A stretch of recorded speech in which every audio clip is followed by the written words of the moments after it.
Hi dear 6th class students, we have already completed the first chapter and also we have a poem after the first chapter. It is also coming under first chapter.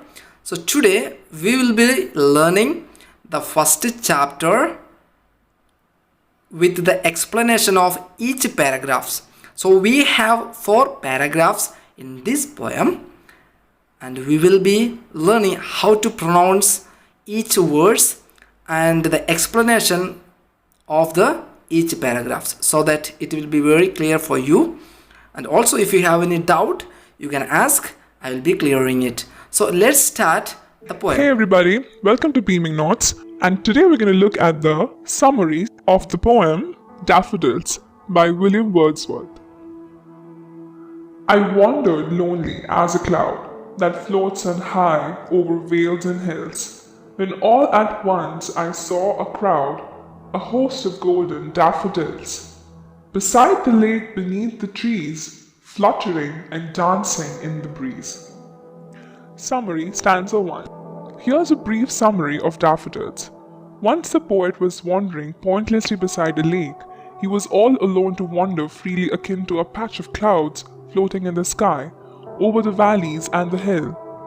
Suddenly he could view the large number of daffodils gathered by the side of the lake. They were sheltered under a growing tree. The daffodils resembled the color of gold, according to the poet, and the airy breeze made them wave and dance, rejoice and play.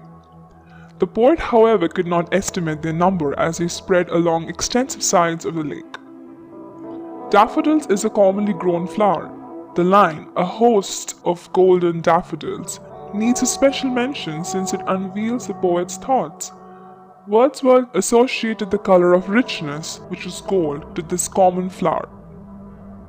Continuous as the stars that shine and twinkle on the Milky Way, they stretched in never-ending line along the margin of a bay. 10,000 saw I at a glance, tossing their heads in sprightly dance.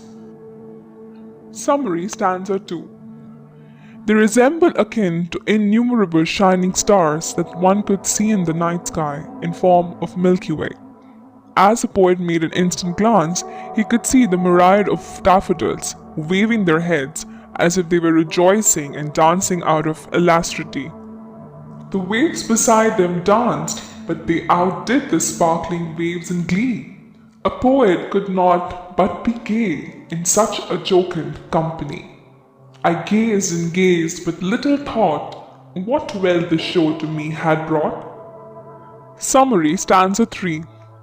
Seeing this, the waves of the lake accompanied dancing along with these daffodils, but their lustrous dance was in no way comparable to the delight and the gaiety of the flowers the poet seems to have frenzied with, an ecstasy of delight.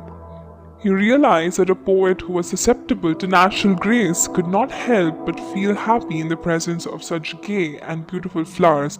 He gazed at them, hardly knowing what enormous treasure he was accumulating in his mind.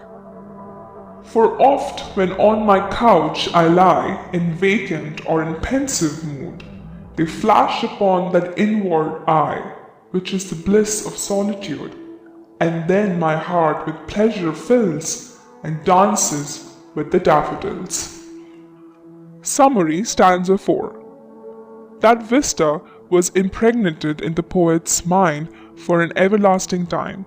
In future, when the poet lied down on his couch, either in a lovely or a pensive mood, the entire panorama that he saw in the woods beyond the Go-Barrow Park appeared before his mind's eye. In solitude, when his mind is unrestrained by disturbing elements of the real world, he revives the memories of the daffodils. When the memory of that sight comes into the view of the poet, he was able to derive ecstatic pleasure which he had enjoyed actually. Conclusion. Imagination has been the source of Wordsworth's poetry. Nature is seen as a guide or an angel, a source of wisdom in every poetic works of Wordsworth.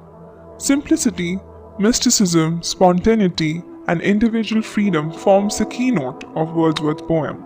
Daffodils is a poem known for its exceptional simplicity, yet refinedness of its thoughts.